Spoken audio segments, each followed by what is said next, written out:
Alright, so I wanted to try this walk and talk video thing again.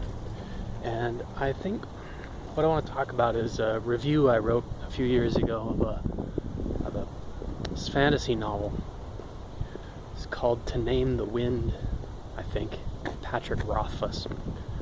The reason I want to talk about this is because I never even published the review. I wrote this review because I didn't like the book.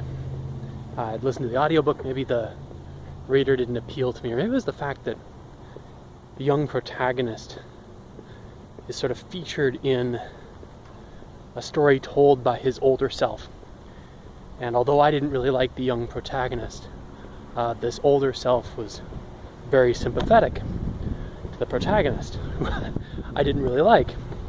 Maybe you're not supposed to, maybe that was the author's intent. Or maybe it's just not to my taste. Anyway, I didn't finish the book. I just didn't like it very much. A lot of people really like Patrick Rothfus and his work. A lot of people like that book. And it really bothered me. I mean, why does everyone else seem to love this book? And I just couldn't stand it. No. Not every person's going to like every book, right? That's fine. And with a few years of distance on the issue, I'm pretty much okay with that. But at the time, I was just really mad. I got my money back, so I wasn't out anything except a couple hours of listening. But I was just mad at Patrick Rothfus for writing a book that I didn't like. In any other context, that would be absurd. Being mad at a stranger because he didn't do something for me. He did it for someone else. It's ridiculous. It's absurd even in this context, but I'd paid my $10. I was sore about it. I was sore about life, and I took it out on him in that review. And I'm just writing this blog today, and I thought to myself, I'm really grateful that I didn't post that online. Because I thought about it. I thought about going on Goodreads. He's a Goodreads author. And he probably would have seen it, or he might have seen it. He might have ignored it. But I didn't. I didn't put it up there. I didn't want that, even then when I was feeling it, really viscerally. Didn't want that out there. I didn't want that hate on the internet. I'm glad.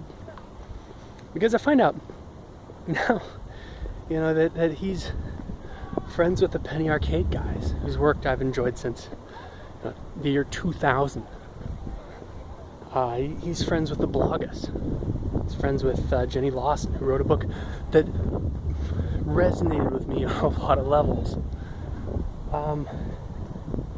He's clearly a pretty decent guy. He's got friends who I like. And if I'd trash talk him and he'd read it and been hurt by it, I'd really regret that.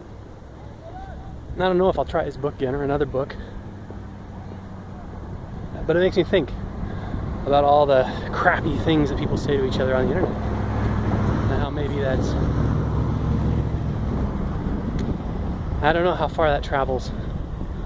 And I wish we could figure out a way to kind of moderate that. And that reminds me of this moment on the internet where a reviewer decided to tell the moms of all of the people who were harassing her that they'd been harassing her. She gets a rape threat. She looks up the rapist's mom and says, "Your son's been making rape threats." God, I would have loved to have been a fly on the wall when that confrontation went down.